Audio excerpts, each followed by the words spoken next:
Olivia me mandó una historia muy escalofriante e interesante. Me gustaría preguntarte y que me respondas al final, ¿qué fue lo que vivió esta mujer? Resulta que Olivia es una chica que ayuda mucho a la familia, tiene mucha relación con toda su familia extensa. Y tiene una prima en lo especial, que ellas fueron muy amigas en la infancia, ahora que son adultas y las dos ya tienen su vida, no se frecuentan tanto pero aún así se quieren mucho. Aparte, hay una cuestión muy específica que Olivia ama de donde vive su prima. Su prima vive en una casa que es bonita, una casa no muy grande, son 2 pisos pero es una casa pequeñita. Afuera de la casa, en la parte principal, hay un árbol grande. Pero lo que más le gusta ni es el árbol ni es la casa. Es Bruno. Bruno es un perrito que toda la comunidad de esa colonia lo ha acogido. Lo aman, lo quieren, le tienen mucho cariño y respeto. Todos conocen a Bruno. Bruno es un perro medianamente grande. No es bravo, es cariñosísimo. Pero eso sí, ay de ti, que andes con una postura amenazante, que agarres a una persona y la forcejes, porque si Bruno está cerca, te va a empezar a gruñir y lo vas a ver en posición de ataque. Bruno es una fiera para defender personas, y no te metas con los niños, porque Bruno ahí sí no tiene piedad. Nunca lo han visto atacar a nadie, pero sí lo han visto muy decidido a hacerlo. Si una persona entra a esta colonia y se ve que anda husmeando por ahí, Bruno se le pega. Si entra a una casa y no es el dueño, Bruno lo reconoce, es un perro muy inteligente. Es extraño porque es un perro que no tiene una casa propia, pero duerme de aquí a allá, y si lo vieras, desde el momento número 1 te ganaría el corazón. Así lo hizo con Olivia. Olivia ama la casa de su prima y ama estar con su prima por Bruno. Entonces a veces busca excusas para estar allá. Y ¿saben algo? La prima no es tonta. La prima lo sabe perfectamente. Así es que de vez en cuando le invita a desayunar y en muchas ocasiones nada más le manda un mensaje de celular. Te dejé el desayuno listo y la llave está en tal parte de la maceta. ¿Por qué? Porque sabe perfectamente que ella viene a jugar con Bruno. A veces no es la visita ni es la plática. Pero bueno, en esta relación en la que se llevan tan bonito y son cómplices en este cariño que le tiene tanto Bruno, que te quiero decir que acá entre nos, Olivia se lo ha intentado llevar en 2 o 3 ocasiones, pero Bruno no se deja. Bruno es de la comunidad, Bruno no es para una, Bruno es de todos, los defiende a todos y a todos los quiere. Olivia vivió un suceso muy aterrador en casa de su prima, y esto le ocurrió hace más o menos unos 3 o 4 años. Resulta que un día recibió un mensaje de su prima, una muy buena noticia. Está embarazada. Va a tener a su primer bebé. Y desde ese momento, Olivia se sintió soñada. La acompañó en el embarazo, estuvo muy cercana a ella y a la pareja de su prima, y todo bueno, genial. Cuando va a nacer esta niña, Olivia le dice a su prima que por favor, que le permita estar ahí con ellos y ella la va a acompañar en la cuarentena. Su prima se ríe y le dice, no, bueno, pues es que si te invito acá, tú vas a estar con Bruno. Y le dice, no, es en serio, prima, yo voy a estar contigo. Ya, en más o menos un mes, van a ser nuestra sobrina, permíteme estar contigo en la cuarentena, yo quiero apoyarlos. Siempre has estado ahí para mí, te quiero muchísimo y para mí sería como un gran honor y creo que te puedo ayudar muy bien. Olivia lo hacía totalmente de corazón, totalmente. No había ningún tipo de jugarreta o segunda intención, 100% lo hacía para ayudar a su prima. Cuando llega el momento, ya han pasado cerca desde esa plática entre mes y medio. La niña acaba de salir del hospital. Para ese entonces Olivia ya tenía listas sus maletas. El día que llega a la casa coincide con varias cosas. Esto parece como si hubiera sido orquestado por el cielo. ¿Por qué? Porque cuando llega resulta que el esposo de su prima se va a ir de viaje por una cuestión de trabajo y no pudo hacer nada. No pudo acomodar las cosas. Entonces cuando ella llega con todas sus maletas, la persona que la recibe, Olivia, es el esposo de su prima. Abre la puerta, Olivia lo ve, lo saluda y él le da un abrazo bien caluroso y le dice, Olivia, no tienes idea el agradecimiento que te tengo. Yo estoy muy preocupado porque me voy a tener que ir, voy a dejar a Sonia y a mi nena por favor cuídalas mucho y cualquier cosa mándame mensaje. Ya conoces a tu prima y ahorita con la niña ando un poquito movida emocionalmente, así es que no te tomes las cosas tan a pecho. No sé si ya lo mencioné, su esposa se llama Sonia, la prima de Olivia es Sonia. El punto es que Olivia recibe ese tipo de entrada a la casa, de recibimiento, y se da cuenta que sí, su cuñado postizo, digámoslo, o su cuñado, en este momento no estaba exagerando nada. Cuando llega, Sonia está hecho un mar de lágrimas y le está diciendo que ella no sabe si va a ser buena mamá o si va a ser mala mamá. Y entonces Olivia suelta una carcajada y le dice: ¿de qué te estás preocupando, mujer? Si tu pobre nena ahorita lo que ocupa es comer, punto. Es la tarea más fácil del mundo después de las cosas que te van a tocar más adelante. Entonces, ya Sonia se empieza a relajar. Olivia tiene como esta complicidad con ella de todo hacerlo con humor, con sarcasmo, y mira, le encanta, porque Sonia se relaja, se lo toma a juego. Como ya tienen una relación de muchísimos años, nunca lo tomo como una ofensa. Los días pasan volando. Entre de repente estos ataques que tiene Sonia, de repente las necesidades de la nena, el cansancio que tiene Sonia, y Olivia como que adaptándose todavía, no ha podido descargar todas sus maletas, apenas ha descargado 2, llevaba 4. Entonces, todas las ocasiones que despierta Olivia en esta casa es lo mismo. Busca la ropa en donde la dejé, qué es lo que dejé en cada maleta, el orden que hizo la primera vez cuando las construyó ya ni se acuerda. Ha estado cargando a la nena, viendo que esté bien, checando que respire, cuidando a su prima. Bueno, ha sido una cantidad de cosas las que tienen que hacer ahí, que para el tercer día está exhausta. Exhausta. Y es ahí donde ocurre lo que estoy a punto de decirte. Olivia está en la casa, está dormitando en un sillón. Está viendo la televisión, viendo entre comillas, porque realmente no le está viendo de ruido blanco. Sonia ha estado muy tranquila esa parte de la tarde y de hecho, media hora antes le dijo que iba a estar con la nena, que se iba a ir a su habitación. En la misma habitación duermen Olivia, Sonia y la bebé. Y que ahí le iban a estar esperando, que no se preocupara, que si ocupaba algo le decía, pero que le iba a dar su espacio. Sonia hizo esto porque notó a Olivia que ya estaba muy cansada y entiende perfectamente que no es su empleada, es familia. Entonces, ya tenía unos 30 minutos ahí Olivia y ocurrió algo muy extraño. Sí estaba muy cansada, pero no tanto. Comenzó a sentir raro el ambiente, como si de repente algo pesado se hubiera apoderado de la casa, como si el aire en toda la habitación de repente fuera pesado, pesado, pesado, muy pesado, y eso hiciera que respirar no fuera propiamente difícil, sino que se volviera agotador. Cada vez que inhalaba, sentía que la energía se le iba yendo de poco en poco y de mucho en mucho, y era muy poquita la energía que le quedaba, así es que de repente notaba que traía el celular en la mano y traía la cabeza caída y los ojos cerrados, y el celular como que se le caía y eso la despertaba. La sensación de que se iba a caer, y despertaba y lo tomaba otra vez bien y otra vez empezaba a quedar dormida. Pero esa sensación no se iba. No es lo mismo nada más estar cansado a sentir que el lugar está muy pesado. No tenía miedo. Olivia no es una persona que tenga mucho miedo. Es una persona que las cosas se las toma siempre con humor, a la ligera, de forma relajada. Es una persona con muy buenas vibras. Entonces, solo se le hace raro, pero es tanto el cansancio que dice: ay, ando fantaseando. Apaga la televisión, se va caminando, abre lentamente la puerta del cuarto donde está Sonia y donde está la nena, y cuando entra se da cuenta que Sonia está acostada en la cama dándole espalda a la puerta, y allá en la cunita está la nena.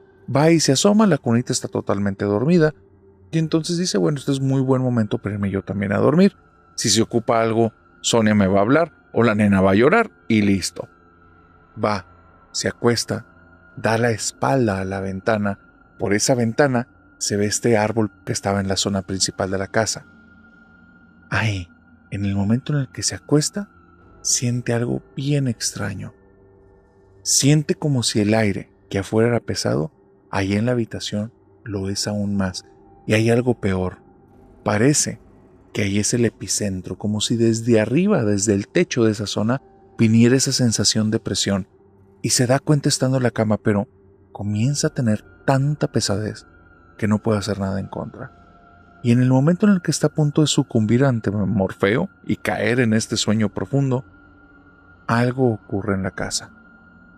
Una sensación o tal vez un sonido, porque no está tan segura, está muy cansada. Un golpe estruendoso que da en el techo. ¡Pum! Y ella abre los ojos y tiene adrenalina, el corazón le está latiendo muy rápido. Está casi segura que hubo un golpe en el techo y un golpe pesado. Comienza a poner atención y es ahí cuando nota algo raro. Sí hay ruidos en el techo, como un caminadito, pero es un caminadito ligero, como unos pies pequeñitos. Y se le hace muy raro. En los 3 días pasados que he estado ahí, no he escuchado ruidos raros en la casa, no en la noche. ¿Qué es eso que está allá en el techo? Y pone atención. Por la forma de caminar, es algo que camina a 4 patas. Es algo que arrastra un poquito los pies y después se mueve ágil. Y nota que va de la habitación a la zona de la sala donde estaba ella y regresa. Va y regresa. Va y regresa. Y entonces nota algo más. El sonido cada vez es más claro. Esas pisaditas que sonaban como de algo pequeño ya suenan a algo más medianito, algo un poco más pesado, algo que mientras va caminando deja claro que está caminando por ahí y por allá. Y entonces lo más raro de todo, algo empieza a rasguñar el techo, a rascarlo, y se escucha como si estuviera escarbando ahí. Y eso sí le empieza a asustar porque no suena algo pequeñito, suena algo grande. Entonces esa cosa, como si se desesperara, gruñe y comienza a moverse otra vez hacia la sala, pero ahora ya son pasos y ya no son a 4 patas, son a 2. Y suenan muy marcados. Pa, pa, pa, pa, pa, pa, pa, pa. Regresa hasta arriba de ella y otra vez esta cosa empieza a arañar. Y es ahí cuando Bruno entra en escena. Bruno comienza a aullar y comienza a ladrar, pero suena enojadísimo. Suena que está a punto de reventar en rabia. Nunca jamás había escuchado a Bruno así. Sí había visto alguna vez que estuviera con algún desconocido o que alguna persona estuviera como con alguna actitud media déspota y que Bruno se le quedaba viendo o que hacía algún tipo de gruñidito, pero nunca ese ladrido. Era un ladrido que parecía de un perro con rabia, pero lo reconocía. Va a la ventana, se asoma y entonces está ahí. Bruno está paradito afuera de la casa viendo hacia el techo y está ladre, ladre, ladre. Y empieza a verlo con atención y se ve perfectamente, es Bruno. Entonces esa cosa camina otra vez hacia la sala y Bruno comienza a gruñir, pero empieza a gruñir tremendo. Y en eso, esa cosa desde la sala, desde la habitación donde ella veía televisión, empieza en el techo de la casa a correr rapidísimo. Y en 4 o 5 pasos llega a la zona de su habitación y escucha cómo esa cosa brinca del techo, se queda ella helada porque es un sonido que la agarra totalmente de sorpresa y ve que Bruno voltea la cabeza al árbol y nada más ve que el árbol que está ahí casi en la entrada de la casa se sacude todo. Caen unas hojas y ve cómo hay algo grande entre las ramas, no lo logra ver, pero de repente le da la impresión que si fuera un gato medianamente grande. Y en otras ocasiones pareciera más bien una persona tomando posturas felinas. Le empieza a dar mucho miedo.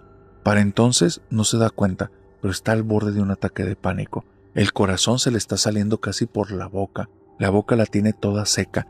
Siente las manos y los pies helados totalmente. No sabe ni qué hacer. No ha pensado en la nena, no ha pensado en su prima, ni siquiera está pensando en ella. Son situaciones tan rápidas y tan extrañas que su cuerpo se quedó helado. ¿Cómo tomarse a broma esto? ¿Cómo hacer un chiste de esto? ¿Cómo relajarse? No tiene idea. No sabe. Su mente está en blanco. Y es entonces cuando Bruno voltea y comienza a gruñir. Se pega el árbol y empieza a ladrar y a ladrar y a ladrar. Y entonces voltea y le cruza la mirada a ella. Cuando se cruza la mirada con Bruno, es como si ella regresara en sí misma. Nota que el aire ya no está tan pesado, puede respirar mejor.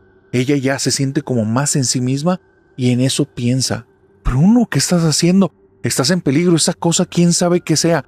Y corre a la entrada de la casa, abre la puerta agitadísima. Ese perro es su adoración. Le abre la puerta y le empieza a decir: Bruno, Bruno, ven para acá, Bruno.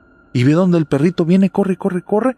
Donde se acerca, se agacha, lo empieza a acariciar, él le empieza a lamer las manos y al instante después de eso Bruno se da media vuelta, voltea en dirección al árbol y empieza a gruñir y empieza a ladrar y empieza a gruñir y empieza a ladrar y lo ve que está todo erizado el Bruno. Y lo ve y le dice, Bruno, métete a la casa, y lo agarra y lo quiere meter, y Bruno mete toda la fuerza en sus patas, no se deja.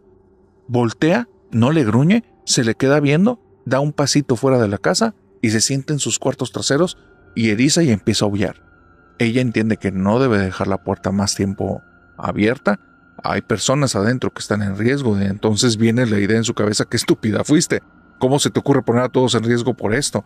Y entonces cierra la puerta y le dice, Bruno, cuídate, Bruno, cuídate. Y se va corriendo al cuarto, quiere despertar a la prima, y la prima, cuando llega y se pone de frente a ella para verla intentándola despertar, se da cuenta que la prima tiene los ojos abiertos y está viendo la ventana. Y ella le está hablando, Sonia, ¿qué te pasa? Y Sonia no puede decir nada, pero mueve los ojos. Y mueve los ojos de tal manera en la que señala de cierta forma la ventana, o así lo entendió Olivia, porque voltea y ve justo ahí en la ventana algo que está volteado de cabeza, que parece que está como parado desde el techo.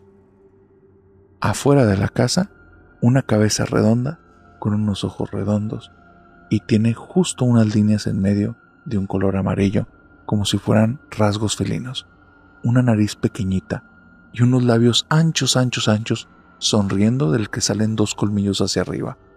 Una imagen que al día de hoy, después de 3 años, no la puede olvidar, y en sus peores pesadillas esa cosa está ahí.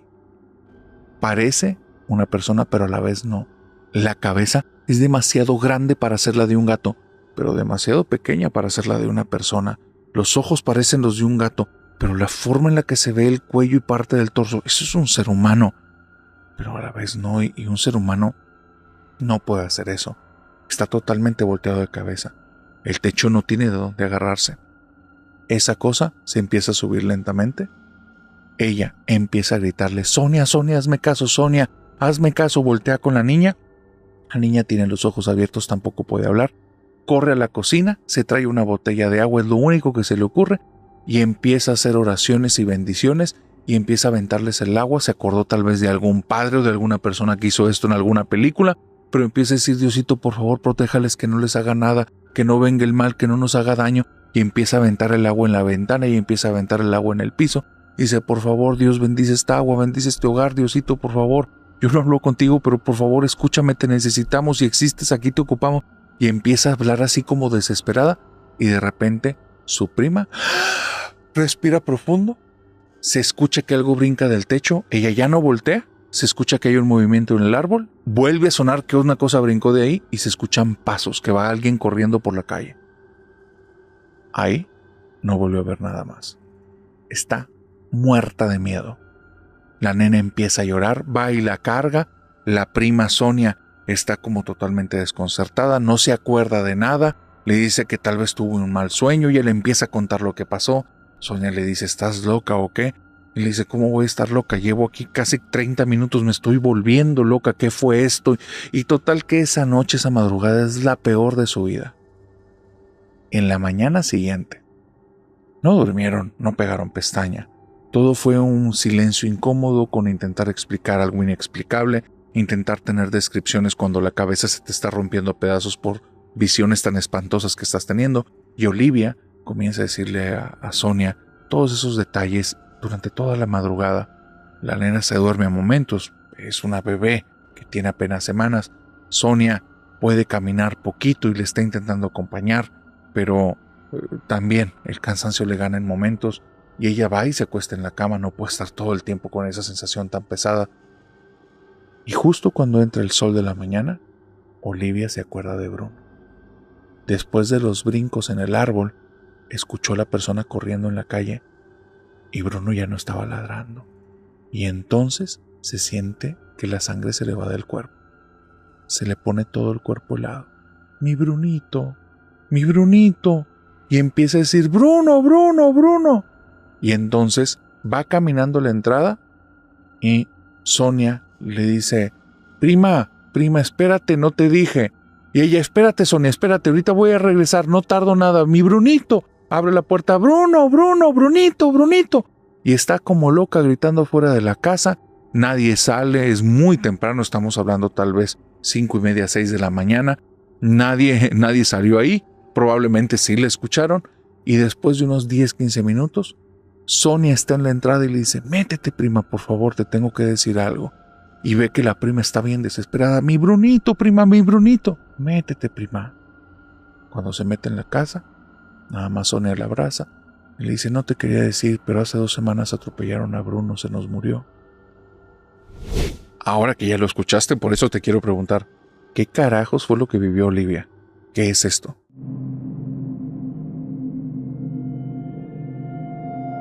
Algunas personas dicen que los animales son guardianes espirituales. ¿Has escuchado de esto? Gustavo no había escuchado nada de esto. Sin embargo, le tocó toparse con uno en medio de un bosque, en lo que pudo haber sido la última noche de su vida. A Gustavo le gusta mucho escuchar las historias. Le gusta mucho escuchar la fogata.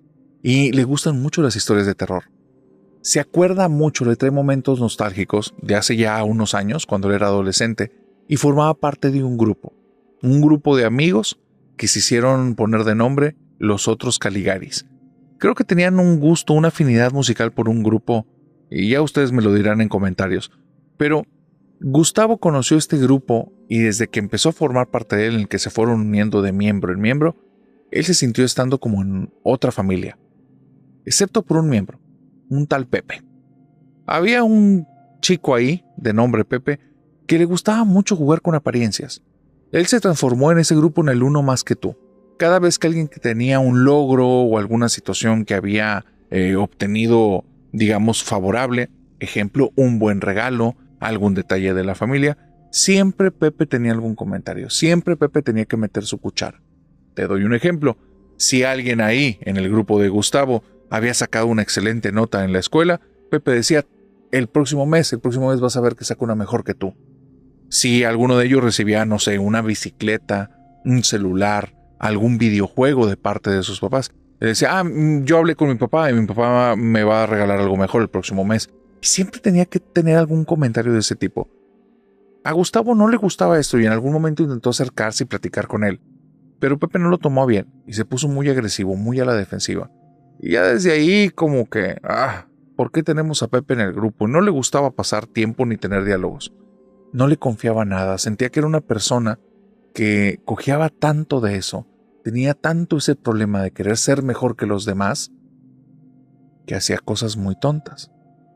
Y te dije al principio que a Gustavo le gustaban las historias de terror porque por un lado le daba nostalgia de ese grupo, pero por el otro lado es porque con ese grupo vivió una historia de terror y todo a causa de Pepe. Resulta que uno de los miembros de los Caligaris, que era el mejor posicionado, el de la familia más acaudalada, recibió un gran regalo de cumpleaños. Su papá se lo llevó como un tipo de balneario, pero fue toda una aventura, fue toda una excursión.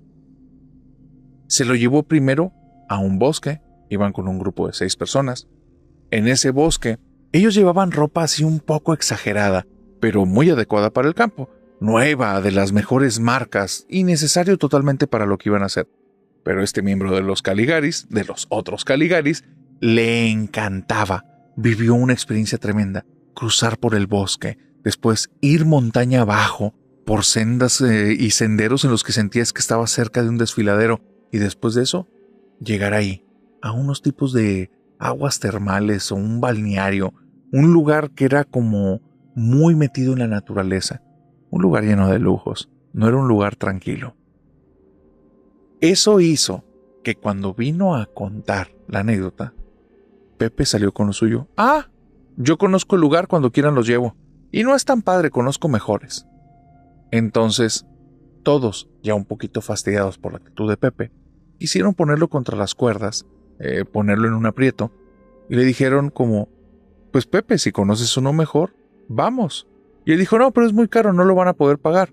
Bueno, si no lo podemos pagar, entonces pongamos fecha, y vamos. Y vieron cómo Pepe empieza a patinar, y empieza a decir que sí, que no, que sí, que no, y finalmente dice: pues sí los voy a llevar. Ocupamos que cada uno tenga esta cantidad de dinero, ponen una cantidad medianamente alta, y a partir de ahí le ponen una fecha. Esperaron 3 meses. Durante 3 meses, realmente todos estaban un poco tan fastidiados de Pepe, que sí juntaron la cantidad de dinero. También ya habían hablado con este miembro del grupo, con el que venía de una familia muy bien posicionada, y él ya les había dicho que si alguno no conseguía el dinero, él se lo iba a poner, pero que ya basta con esa actitud de Pepe. Llega el día, llega la fecha, y todos tienen el dinero. Y lo extraño es que Pepe no se echa para atrás. Pepe les dice que inclusive consiguió una camioneta y él los va a llevar a ese lugar. Todos están extrañados, están maravillados, pero ¿saben qué? Lo principal, lo que hizo que siguieran adelante, y eso Gustavo lo tiene claro, el morbo. ¿En qué aprieto se metió Pepe y cómo va a salir de aquí? Él no conoce ningún lugar mejor, todos lo saben perfectamente, así es que le siguen el juego y es, vámonos. ¿Y la camioneta? Bueno, decir que agarró un vehículo que debería estar en un yonque, en algún lugar que sea un cementerio de autos, es poco.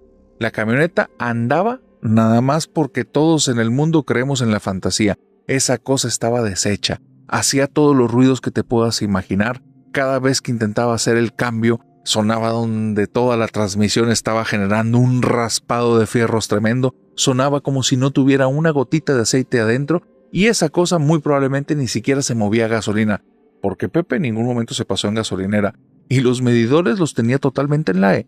Ahí parecía como si no hubiera una gota y todo fuera un milagro o una maldición, porque llegaron a un lugar de una zona boscosa, y un lugar que te daba una vibra que no era nada agradable. Antes de entrar al bosque, el amigo rico, el que sí fue a un lugar de aguas termales, les dijo a todos que antes de entrar al bosque, le gustaría que todos hicieran algo, que en aquella excursión también se hizo, y que aquí le está dando una sensación que tal vez se va a ocupar. Les dijo que por favor entre todos llamaran al guardián del bosque, que pidieran un espíritu guía que los protegiera, y todos se le quedaron viendo con una cara de ¿y tú qué te tomaste? ¿Tú dónde tienes tu cabeza? Nadie de ahí de este grupo cree en esas cuestiones. Les gustan las historias de terror, pero hasta ahí. Nadie es una persona espiritual, ni religiosa, ni mucho menos. Cuando él vino diciendo esto, creían que estaba jugando, alguien por ahí se carcajeó, todos tenían la cara como un poquito reprobatoria y un poquito desencajada porque no entendían la situación. Y él les volvió a decir, se los estoy diciendo en serio, y creo que lo vamos a necesitar. ¿Por qué dijo eso? Al día de hoy, a Gustavo, que fue la persona que me mandó la historia, no tiene ni la menor idea. Y ahorita te vas a dar cuenta por qué no sabe. Todos se toman de la mano, siguen las instrucciones que él dice, y comienza a decir, te lo parafraseo porque esto pasó ya hace años, y Gustavo no se acuerda de las palabras exactas, pero sí de la intención.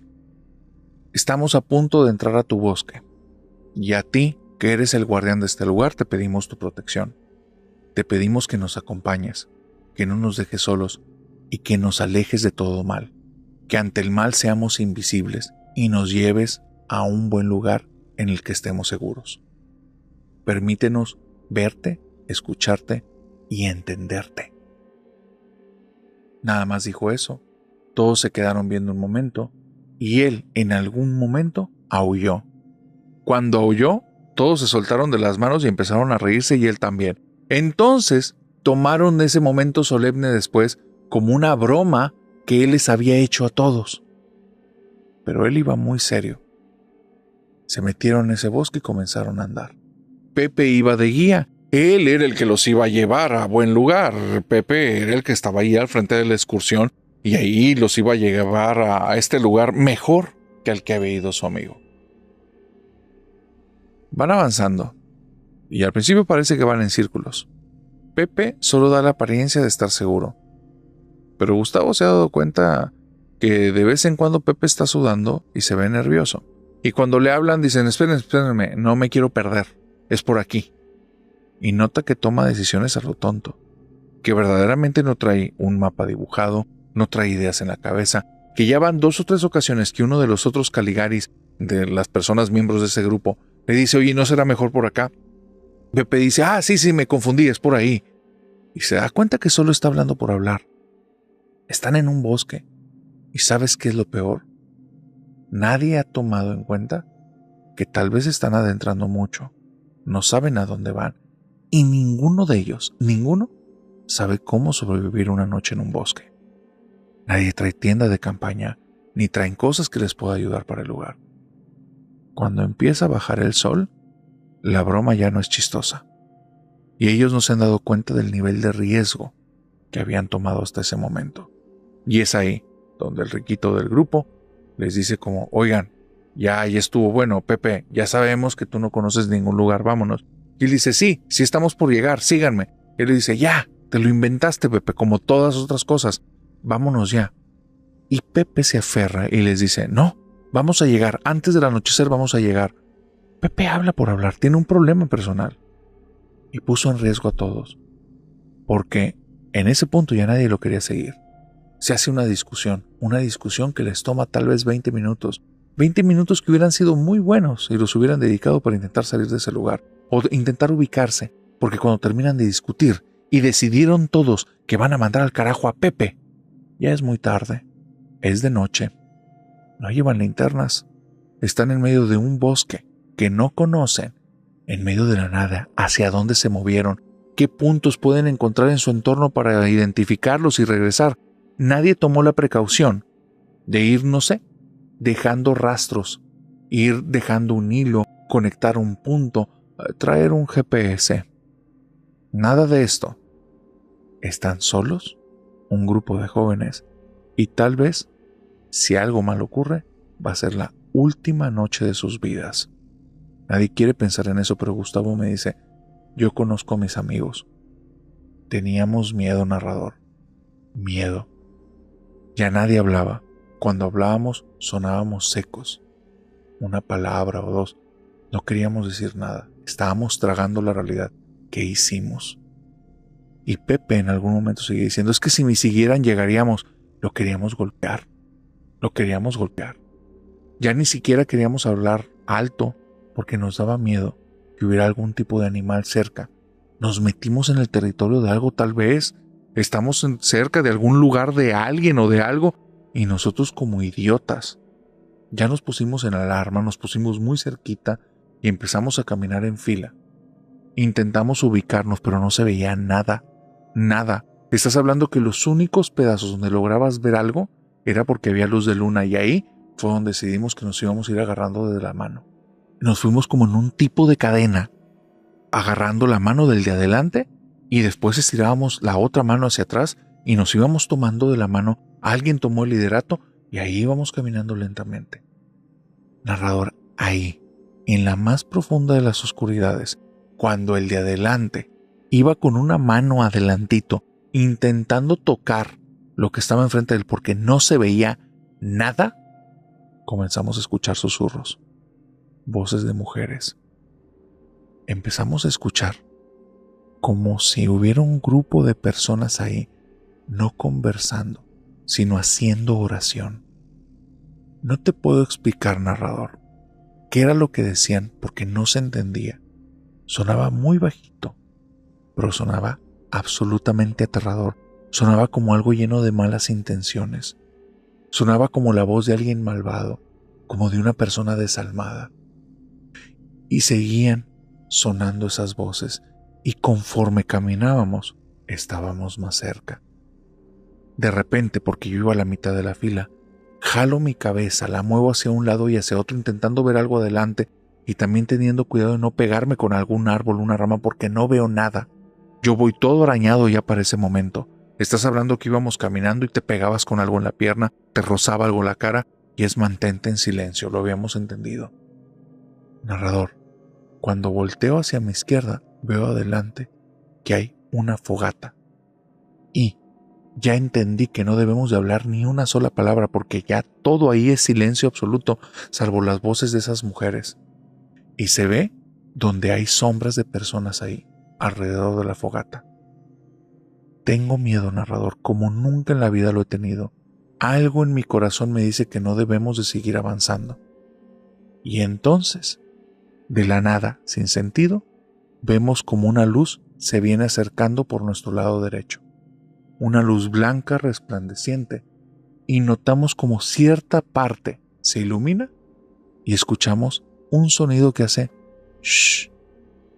Volteo, no sé si el resto volteó, pero yo volteo y las manos como se me torcieron, entendí que todos estaban volteando al mismo punto y escuchamos una vocecita que nos dice, ven, ven. El problema es que la voz, narrador, la escucho en mi oído y adentro de mi cabeza, al mismo tiempo. Es una voz que me da tranquilidad. Las voces de las mujeres es la cosa más aterradora que te puedo decir. Se seguían escuchando esos rezos, oraciones o cualquier cosa que estaban haciendo. Y del otro lado la voz nada más repetía, ven, ven. Empezamos a caminar hacia la luz. En algún momento nos soltamos de la mano. Fue algo como muy natural. Y cuando llegamos, está en medio de una zona de árboles. No sé de dónde viene la luz, pero hay un zorro. Y ese zorro está ahí, sentado sobre sus cuartos traseros. Y nada más se me queda viendo los ojos, pero noto inteligencia. No eran los ojos de un animal, parecían más los ojos de una persona. Se me queda viendo a mí y entonces voltea y se le queda viendo a un amigo y mueve la cabeza como diciendo sí arriba y abajo. Y se le queda viendo después al siguiente amigo a los ojos, abajo y arriba, como diciendo sí. Y así a cada uno. Y una vez que dice eso, nos vuelve a voltear de cada uno, vuelve a hacer shh. El problema es que no es que haya pegado sus labios y haya hecho ese sonido, no. Solo abrió la boca y salió este sonido como de cállense, shh. Voltea, comienza a caminar y entendimos en ese instante que es síganme. Y nos empieza a llevar, narrador, nos empieza a llevar. No tengo la menor idea de por dónde. Vamos avanzando todos en fila detrás de este animal. De repente vamos en unas subidas, de repente vamos en unas bajadas. Estoy seguro que no hemos andado en esos lugares, pero nos da tranquilidad. Y él de vez en cuando se para, regresa en la fila, se vuelve a ir al frente como si estuviera vigilando que estuviéramos todos y vuelve a avanzar. Nos dio el amanecer cuando estábamos bajando por un desfiladero y de repente cuando llegamos a la parte de abajo, caminamos 1 kilómetro más y salimos del otro lado de la camioneta. Le dimos toda la vuelta a la zona. Narrador, esa fue la última vez que hablé con Pepe. Nunca jamás le quise volver a dirigir la palabra. Los Caligari después de eso ya no nos queríamos juntar. Nos dejó una muy mala vibra.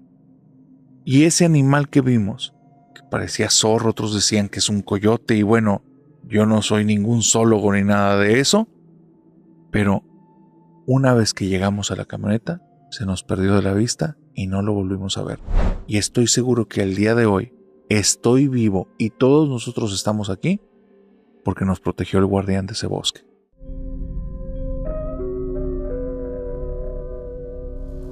Cuautla, Morelos, es la cuna de uno de los comediantes más grandes que ha tenido México, el señor Franco Escamilla, pero también es la cuna de una de las historias más aterradoras que me ha llegado al canal. Esto ocurrió allá por la década de los 50, de los 40.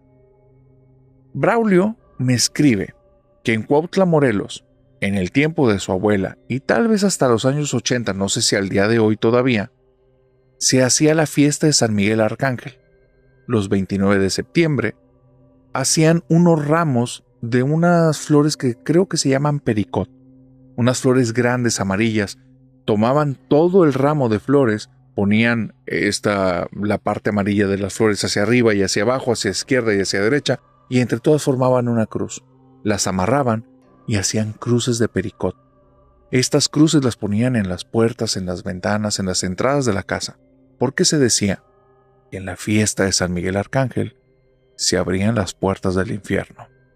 Resulta que la creencia de la leyenda de esta fiesta es que en ese día especialmente a San Miguel Arcángel, como se le está celebrando, se le dé el día de descanso. Y como él es el protector de la humanidad ante los demonios, la humanidad se queda sin protección. Y ahí es donde la flor de pericot hace lo suyo y a modo de algún tipo de protección se pone en todas las entradas de la casa para que los demonios no se te acerquen. Pero ay de ti si te agarran fuera de la casa, porque nadie te va a proteger. Y es que es algo muy extraño, pero parece que en esas épocas en Cuautla, el 29 de septiembre, como si fuera algo dictado por el destino, de la nada, llegaban unos vientos tan fuertes que por toda la ciudad comenzaban a escuchar aullidos. Los árboles, algunos árboles pequeños, de cuajo salían volando, con todo y raíces. Había árboles medianos que caían, los arrancaba del piso y caían. Eran vientos tan pesados que si te tomaban en la calle, te iban a arrastrar. Algunas personas se dice que desaparecieron y ya no los encontraron. ¿Fueron los vientos? ¿Fue algo más? No se sabe. Pero era la coincidencia. El 29 de septiembre, justo cuando los demonios están sueltos, vienen estos vientos y atacan, y las personas les gustaba tomar, o tomaban, como si con la flor de pericot era la forma en la que se iban a proteger en sus hogares. Y aquí es donde entra Braulio. Braulio me cuenta que ya por esta época, como te dije, 40s o 50s, su abuelita Tomasita vivía en Cuautla. Esta señora, al día de hoy, una persona mayor, ya entrada en años, ella vivió algo muy aterrador cuando era pequeña. Cuando era pequeñita, escuchó esta leyenda acerca de San Miguel Arcángel y le tocó vivir varios de estas celebraciones estando dentro de su casa, que ella escuchaba del aullido del viento y escuchaba cómo era como si fuera un lobo. Ahí en medio de la nada, de repente se escuchaba en alguna parte, como en otra casa, y en ocasiones muy cerquita y en ocasiones dentro de su casa. Pero cuando era pequeña, era muy observadora la señora Tomasita. O en ese caso la niña Tomasita. Y la niña Tomasita se dio cuenta que eso no era ningún demonio. Entraba por la rendija de la ventana. Era el viento que entraba por cierta parte de la puerta y probablemente estaba entrando a tanta presión que era lo que generaba el sonido, como cuando silbas. Entre más abierta esté la boca, menos sale el sonido, y entre más pegaditos salgan los labios, más agudo va a ser. Entonces ella decía que era como el silbido de las puertas. Que no eran aullidos, son silbidos de puertas. Esos no son demonios. Cuando cumplió 13 años, es cuando vivió lo que estoy a punto de decirte. Resulta que ella tiene miedo. Ella tiene miedo porque en los últimos días he estado escuchando a su abuelita, que a su abuelita le gusta mucho el tema de las cuestiones como de andar curando gente, andar haciendo limpias. La abuela ha venido a advertirles que tengan mucho cuidado con los niños, porque hay un nahual en la zona. Se escapó y viene aquí a causar problemas, y que ya lo ha estado buscando, pero que es un nahual muy fuerte y que anda buscando niños. Están muy cerca de la fiesta de San Miguel Arcángel. Y ella tiene miedo. Su abuelita se lo dijo con mucha seriedad. Le preguntó qué era un nahual y le dijo que era un animal, pero que no es un animal y que es una persona y que si la ve se la va a comer viva. Y entonces ella, pues ya te puedes imaginar, una huerca de 14 años pensando que se la van a comer viva, no es algo nada agradable, y la pobre Tomasita tiene miedo. Va a llegar la fiesta de San Miguel Arcángel y ella se prepara. Sabe que mínimo ese día no va a correr ningún riesgo porque ese día van a estar dentro de su casa, van a poner las flores por todas partes, ya sabe que no son demonios, pero mínimo ese día va a estar tranquila. Y tal vez el viento se termina llevando al nahual. Porque ¿quién le va a gustar estar en un lugar en medio de la nada que le estén pegando este tipo de aires? Probablemente se lo lleva o él se va a ir. Ese día Tomasita, por medio de la ventana de su casa, ve la cosa más aterradora que la va a acompañar hasta el día de hoy. Ella comienza a ver cómo un animal que parecía que era un perro comienza a arrastrarlo el viento. El perro no ladra, sino que se empieza a hacer bolita, está pegado al piso y de repente ve cómo se empieza a extender, y lo que debería de ser una garrita se agarra a un tubo que está ahí saliendo del piso de alguna construcción que no está terminada, y ve cómo se empieza a extender al tamaño de una persona. El cuerpo es oscuro, completamente lleno de vello, y ve cómo esa persona se empieza a parar y voltea y se le queda viendo con los ojos más diabólicos que te puedas imaginar. Una mirada cargada como de odio. Y ella vio, era el rostro de una persona, pero totalmente cubierta de pelo. Y entonces esa persona se paró y nota cómo el viento la empieza a arrastrar, cae al piso y se la sigue llevando. Tomasita, desde ese día hasta las siguientes 3 semanas, no quería poner un pie fuera de casa. Sabe que el viento se llevó al nahual, pero también sabe que el nahual la vio, y si regresa, tal vez va a cazarla.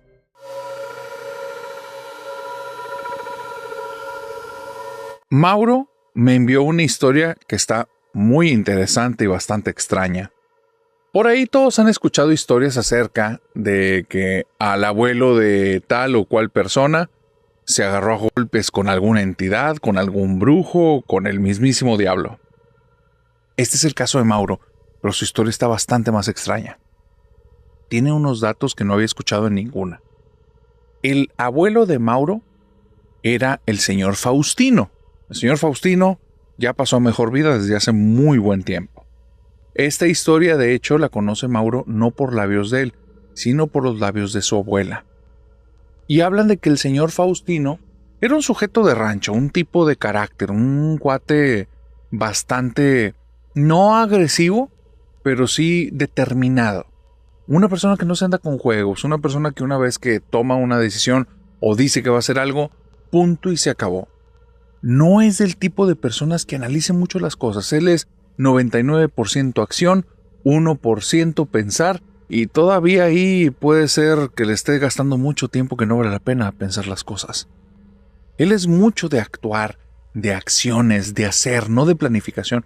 Y no le fue mal. Fue haciendo sus cosas en la vida.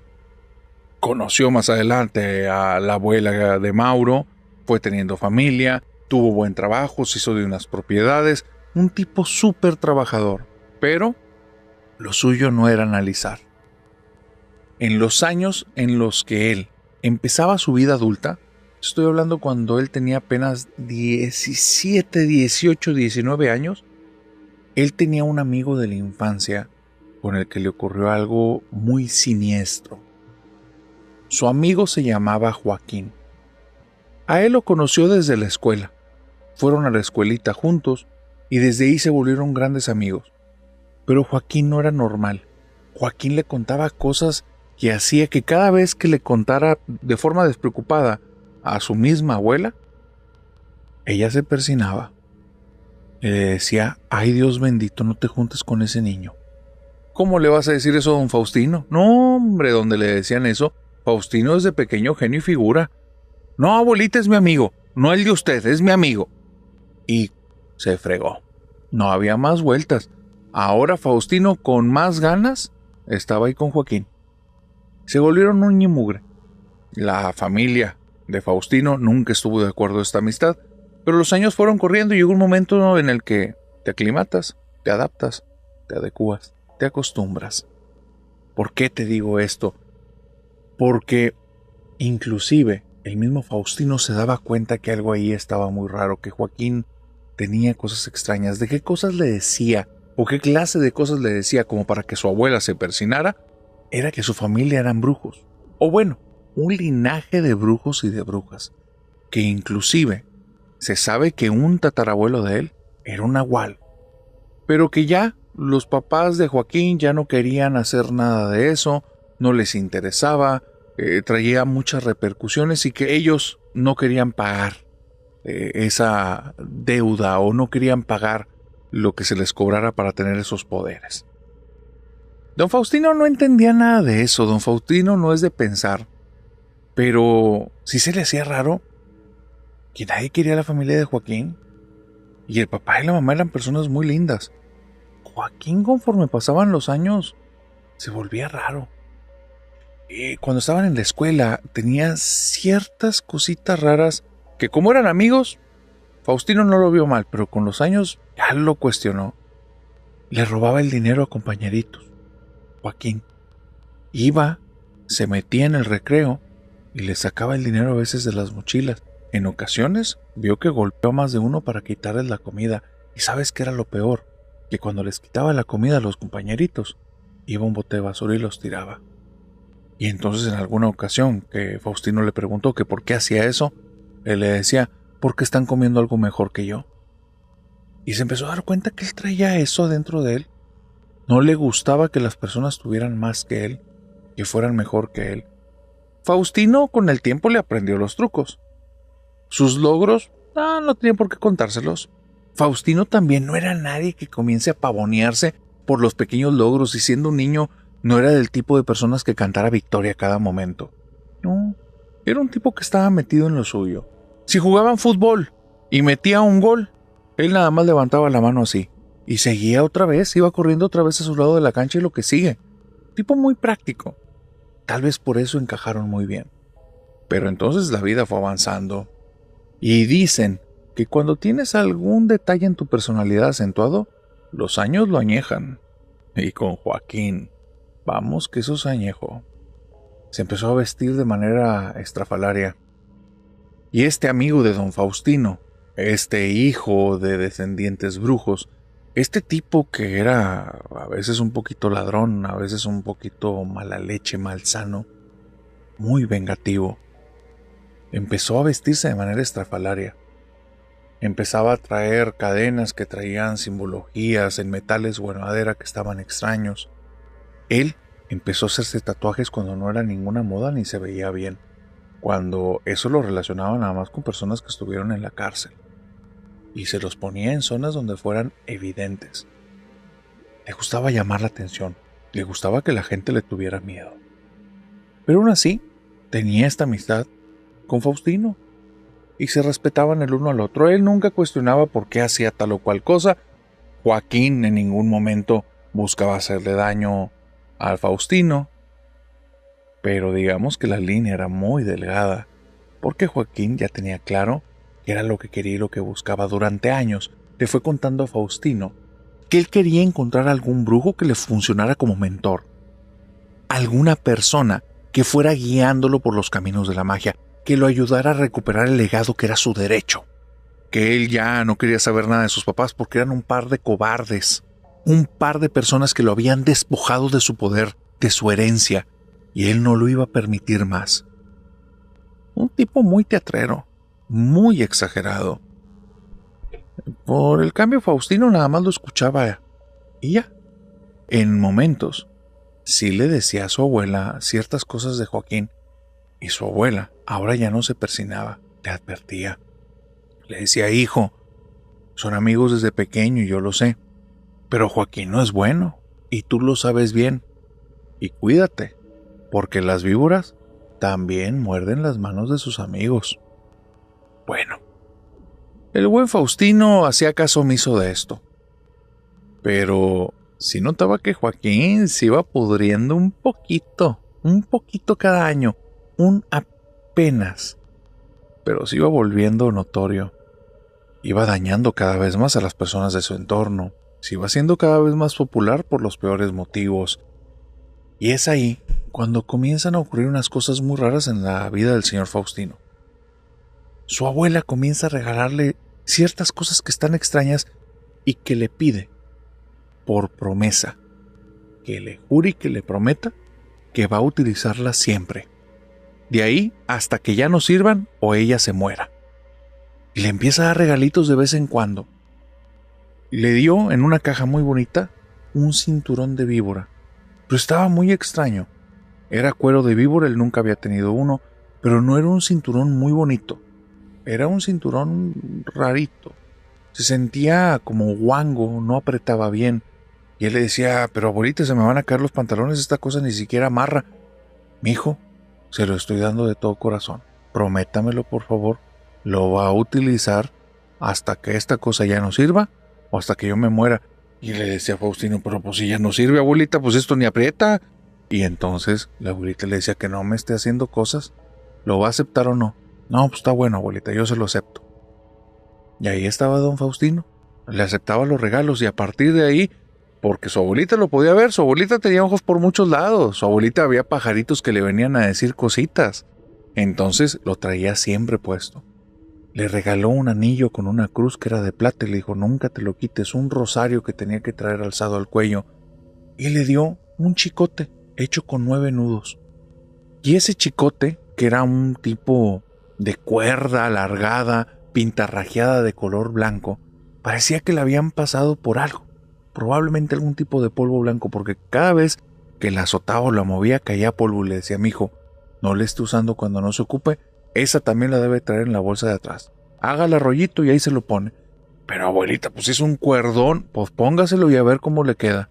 ¿Cuál bolsa de atrás ni que nada? Pobre hombre, ahí lo ves cargándolo en la parte de atrás, entre el pantalón y la camisa, porque no había otra zona en la que quedara. Pero pues su abuelita habló.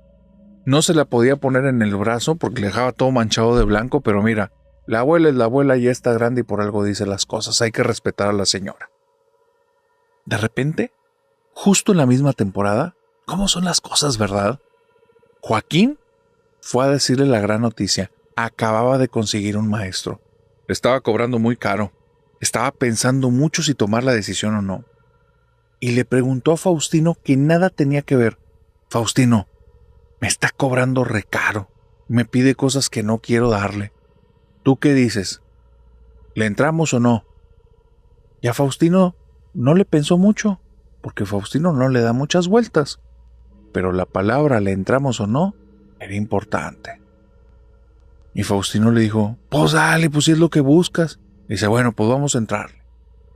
Después de esa plática extraña, que Faustino no reparó en eso hasta mucho después, no volvió a saber de Joaquín por una buena temporada. Se lo topó de una manera muy rara tiempo después. Estaba más sombrío, con pocas palabras, y nada más fue y se le presentó con una botella de tequila. Faustino no toma. Y le dice, Faustino, acompáñame una, por la amistad que tuvimos tantos años. Faustino no repara en las palabras son importantes. ¿Qué te están diciendo? ¿Cómo lo están conjugando? Hay mensaje ahí. Faustino no lo notó. Y nada más le dijo, no, yo no tomo. Acompáñame aunque sea con uno. No, no tomo, pero te acompaño, tómate tú dos. Uno por mí y otro por ti. No es lo mismo, tómate uno conmigo, te estoy diciendo. No, porque Faustino una vez que decidió, ni quien lo mueva. ¿Quién sabe qué pudo haber tenido esa bebida? No tomó ni un trago Joaquín, y después de eso no lo volvió a ver, nunca. Lo que sí vio fue algo extraño. Faustino andaba con uno de sus negocios. Andaba moviendo caballos de un lado para otro, y una persona que le había comprado un caballo, que se veía una persona firme, una persona honesta, le quedó de pagar un mes después. Y él le creyó. Así es que iba justamente a donde vivía esta persona, que era del otro lado de un cerrito, para ir a cobrarle. Para ir a ese cerrito él se sabía un atajo, porque si no iba a ser más de 3 horas a pie, porque ahí no tenía ni cómo moverse.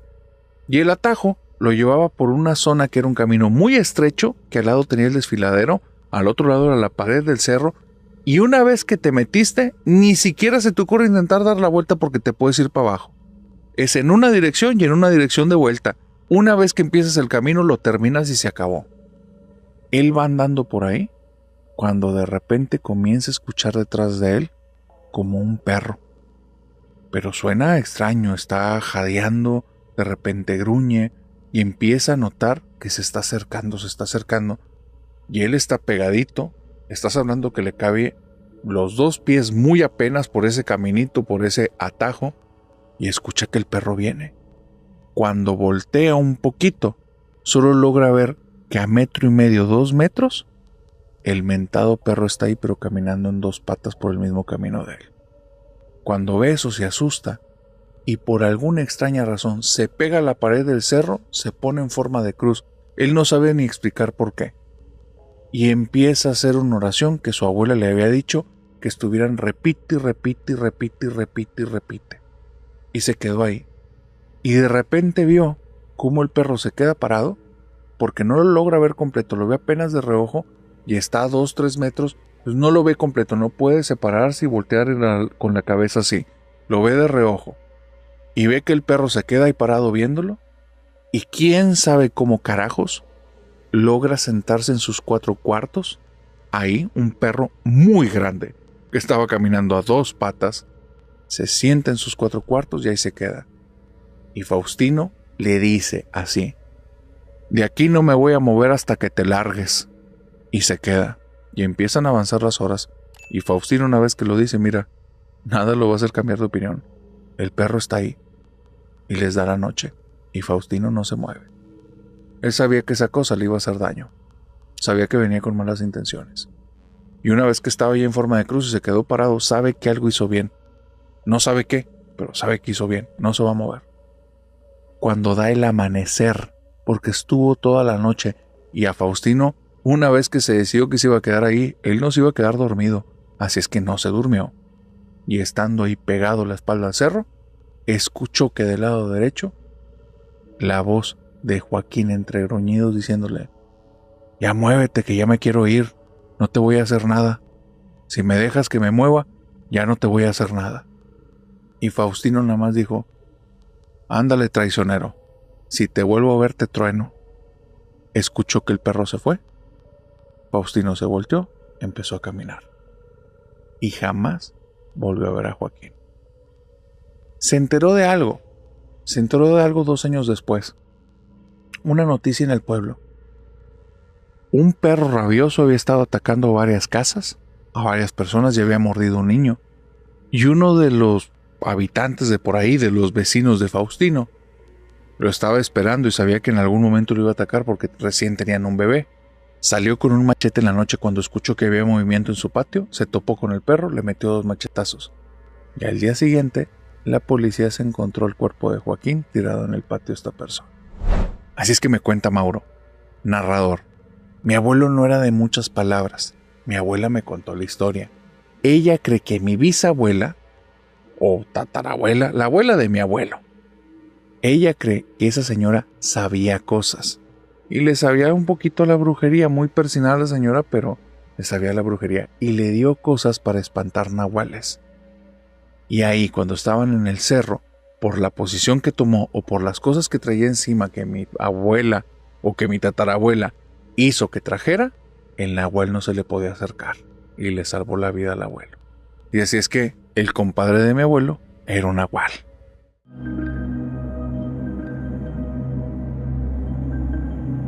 La familia nocturna, la audiencia de este canal, me manda sus historias por medio del WhatsApp de las pesadillas o por el correo electrónico. Esos datos se los paso cada sábado de sombras. Ahí me llegó en el correo una historia que me dejó la piel chinita.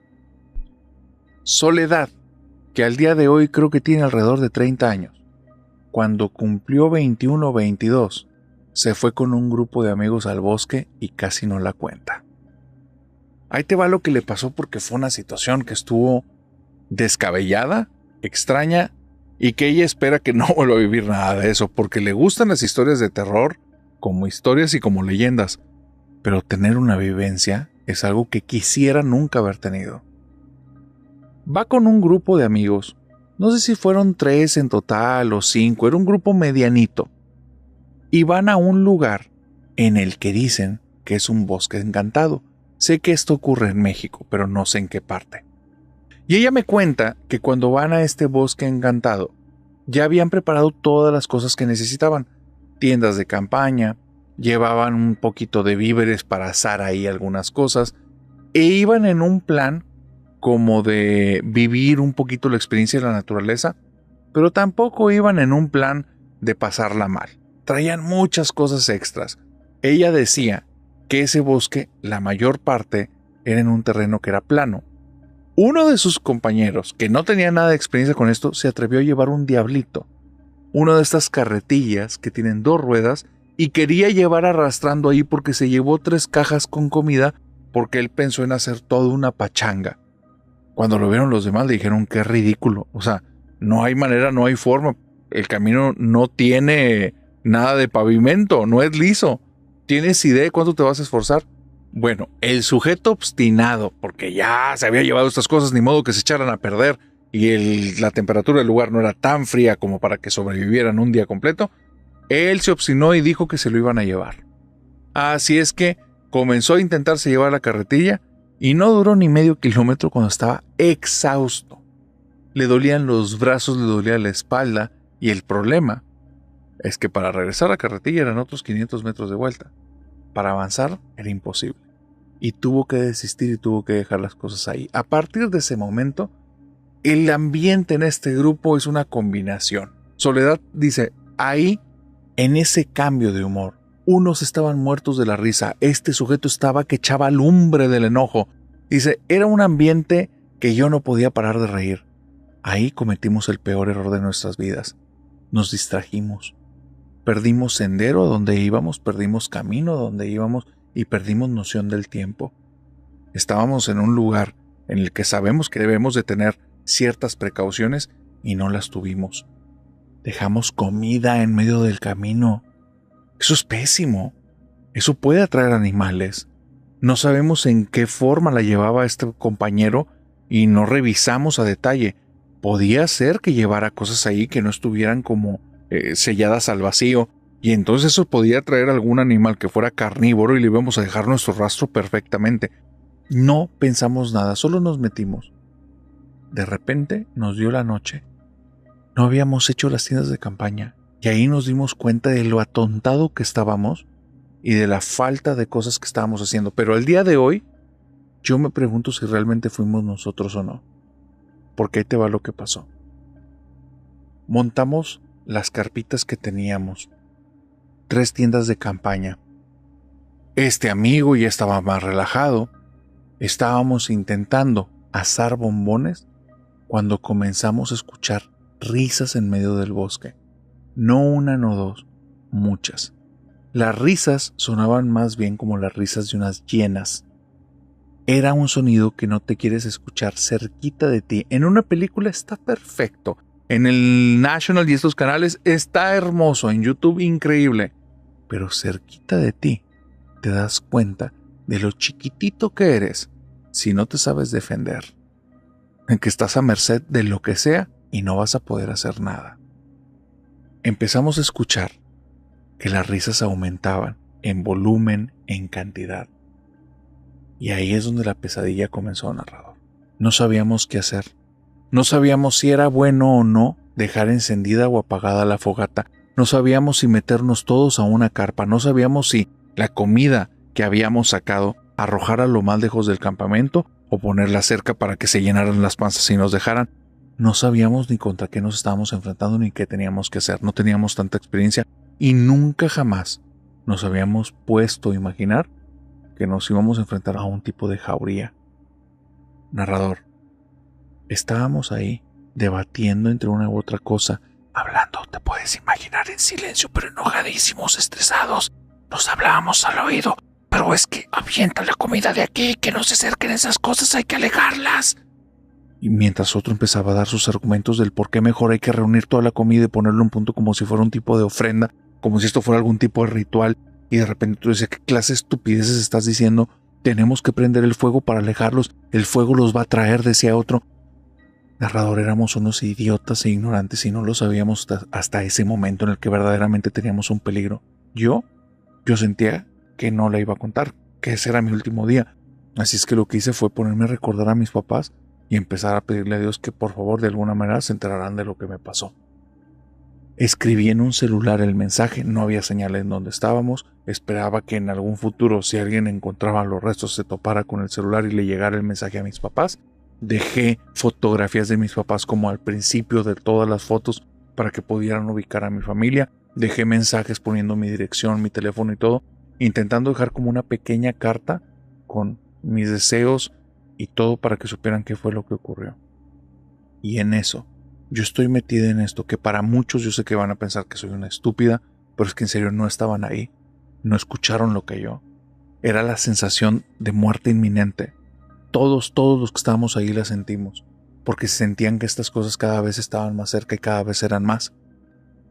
Yo estaba escribiendo eso cuando uno de mis compañeros me pone la mano en el celular para matar el brillo y entonces me hace una señal y me dice, mira.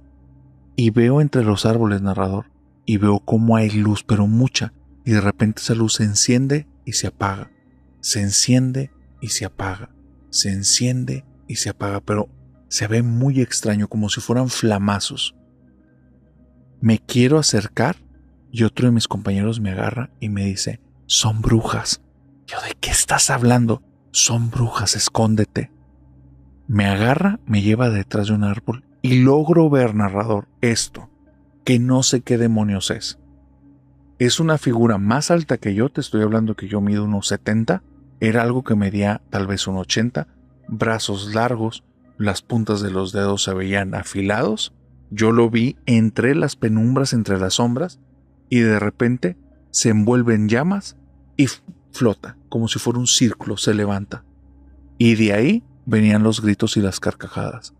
Cada vez que una de estas cosas se envolvía en llamas y flotaba, era donde sonaba como una carcajada, un alarido, como unas risas. ¿Qué fregados era lo que vimos ahí? No sé. Nos quedamos detrás de los árboles. Yo perdí a los otros compañeros, nada más me quedé con ese que me tapó el celular. Nos quedamos ahí en los árboles, estuvimos esperando toda la noche y cuando salió el sol no nos fuimos a buscar los unos a los otros. Nos fuimos directamente a intentar encontrar la camioneta. Cuando llegamos al Diablito, narrador, estaba destrozado, la comida esparcida por todos lados y el Diablito, las llantas se veía donde les habían clavado, no sé si garras o dientes, pero estaban deshechas por un tirón que tenía varias cortaduras. La camioneta nada más tenía un letrero que decía salgan de aquí. ¿Qué fue lo que vivimos ese día? ¿Quiénes fueron esas personas? ¿Fue algún tipo de broma? No tengo la menor idea. 2 horas después de que llegué yo con mi compañero, llegó el último de los de este grupo.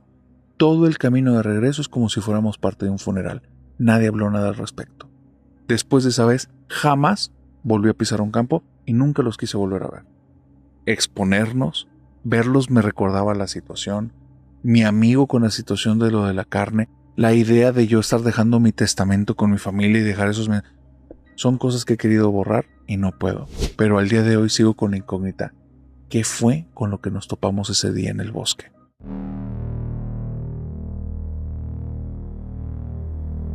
Esta es la última historia de esta fogata. Permíteme decirte que probablemente es la historia más aterradora de todas las que has escuchado hasta este momento.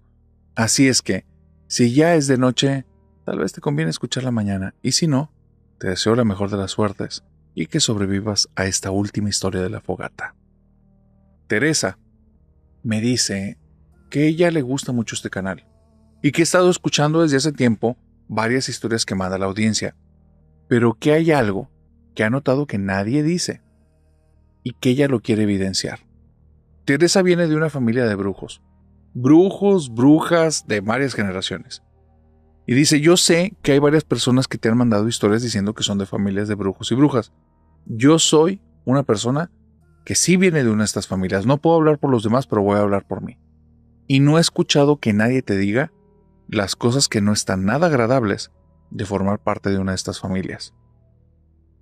Mi mamá, Matilda, ella decidió que no iba a continuar con nada de lo de la brujería, absolutamente nada.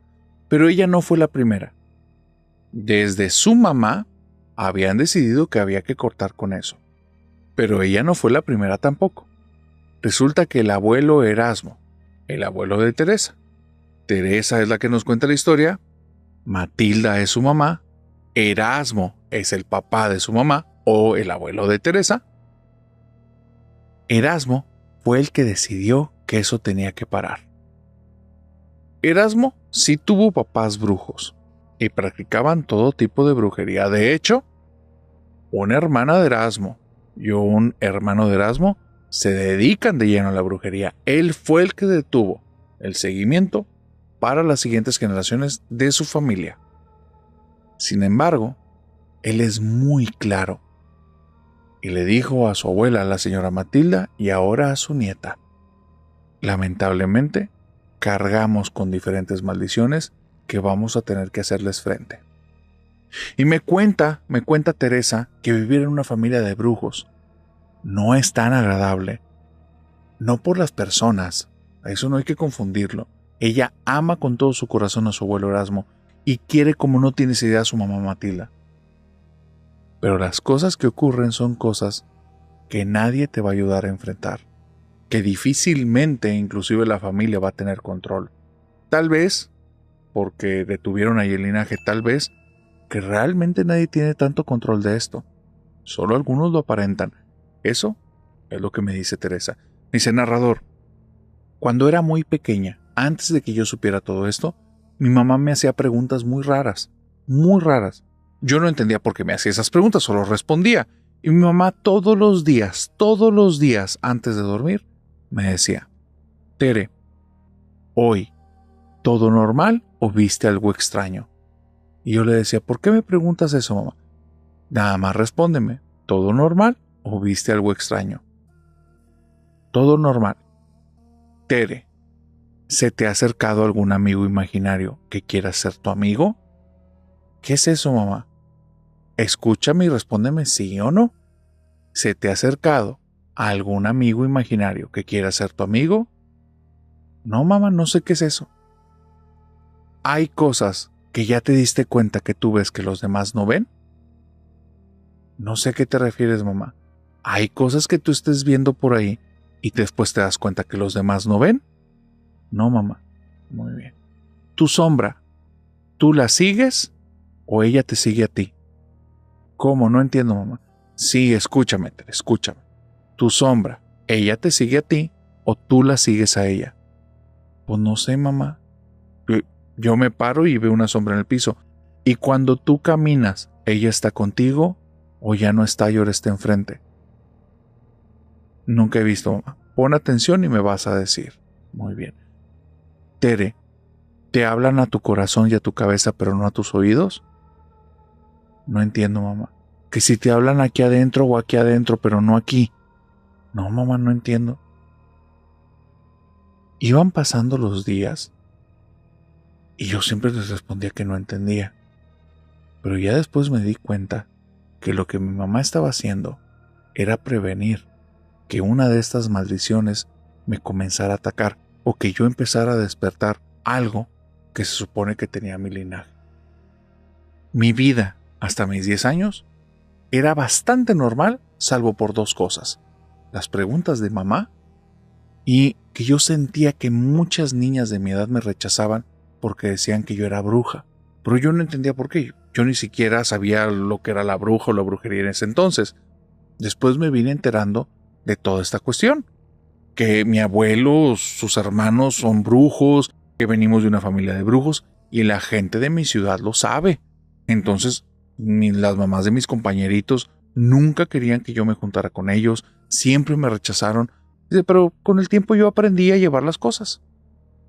Tere es una persona buena y Tere es una persona que se volvió observadora. No se dio cuenta tan a tiempo, se dio cuenta cuando estaba en peligro.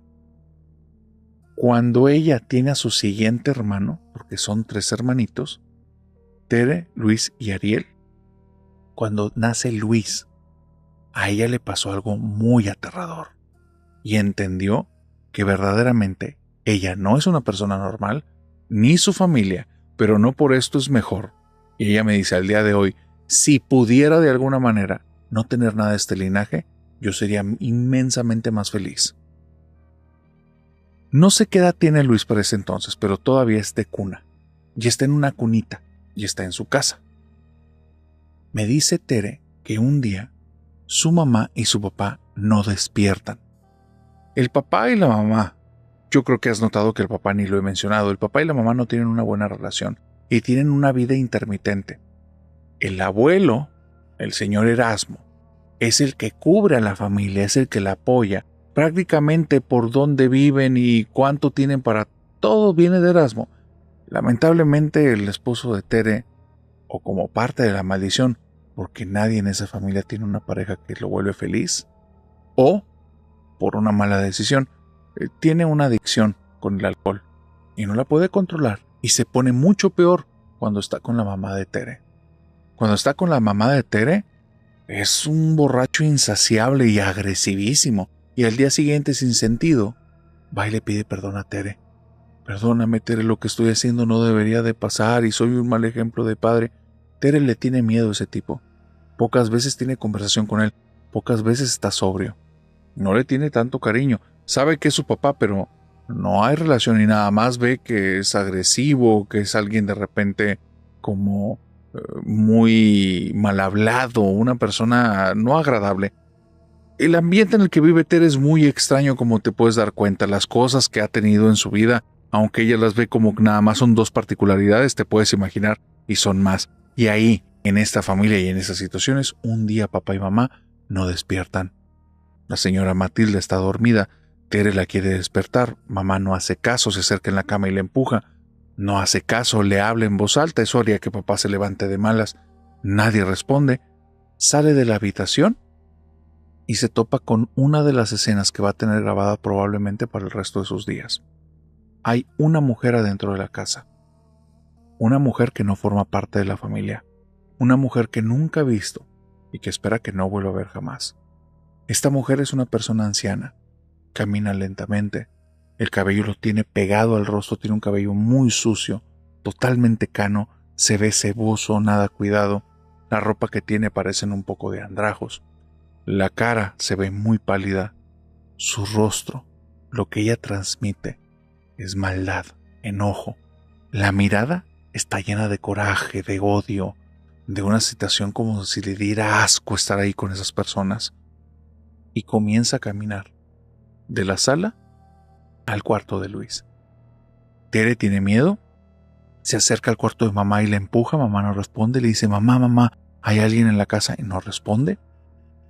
Sale caminando y se va directo con Luis, quiere proteger a su hermanito, y cuando llega en la habitación, esta mujer está enfrente del niño, lo está viendo y lo ve como con asco y con repudio, como si estuviera a punto de hacer algo. Le va a acercar la mano cuando Tere, estando ahí, en la puerta del cuarto, en el umbral, viendo a esta mujer, todo el valor que tiene lo saca por un grito. Y es un grito tan agudo, tan estruendoso, que Tere recuerda, que es un recuerdo de cuando era niña, que hasta el vidrio empezó a vibrar. Y nada más vio que la anciana abrió los ojos y se tapó las orejas y la volteó a ver con coraje.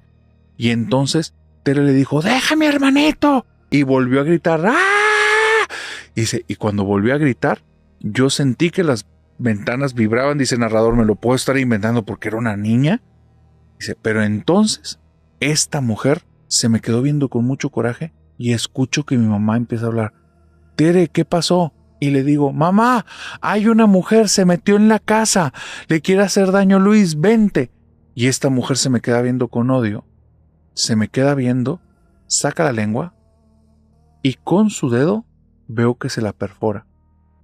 Se la mete a través de la lengua, desde abajo hasta arriba. Yo me quedo viendo esa escena y siento como en mi boca se empieza a llenar de mucho dolor y como de algo, como si fuera agua, pero sabe horrible. Y cuando escupo en el suelo me quedo impresionada. Está todo lleno de sangre. Todo está lleno de sangre. Estoy escupiendo sangre. Llega mi mamá y se asusta. Y en la habitación nada más estamos mamá, yo y mi hermanito. No hay nadie más. Esa mujer ya no está ahí. No le puedo decir a mamá lo que vi. Toda la boca la tengo toda dañada. Cuando me llevan al hospital dicen que algo me atravesó la lengua, no encuentran qué, y tengo toda la boca llena de fuegos y de llagas. 3 meses estuve ahí, hasta que mi abuelo algo me dio de tomar y al día siguiente ya estaba bien. No sé qué fue. Dice, pero narrador, esa cosa se quería llevar a mi hermano. Mi abuelo es cuando me empezó a contar que algo pasó en esa casa y que tiene que ver con brujería, que le contara. Yo ya no me quería acordar de la señora. Tardé mucho tiempo en poderle dar detalles y cuando le dije, nada más me dijo, hija, vienes de un linaje de brujas y tienes que saber la mala parte. Y me empezó a contar que tenía que tener cuidado con las sombras, que a veces las sombras, cuando están ahí, no son mías, y si no son mías, debo de ser muy, muy precavida, porque tienen malas intenciones, que si yo logro ver a alguien que no forma parte de la familia y está en un lugar en el que solo entra la familia, que tenga cuidado, porque ese alguien no es un alguien, es un qué. Y si es un qué, puede ser muy peligroso. Que no haga brujería ni me acerque a brujos porque algo puedo atraer. Que va a haber alguien en la familia que muy probablemente, si llego a tener un hermano mayor, que es el que peor le va a ir, que es el que va a tener más poder y va a tener que contener todo. Y si en algún momento se decide regresar a la brujería, él va a ser malo. Malo y malo de lo peor. Mi abuelo, al día de hoy ya no está con nosotros, vivo solo con mi mamá, se separó de papá. Y hace 11 años nació Ariel, mi tercer hermano. Desde ese día siempre estamos a la expectativa de qué es lo que va a pasar, porque Ariel, desde que tiene 2 años, a todas las preguntas de mamá le dice sí. Él sigue a su sombra, con él se acercan amigos imaginarios para platicar, y él ha visto personas que los demás no logran percibir. Parece que mi hermano se va a llevar la peor parte de todo esto.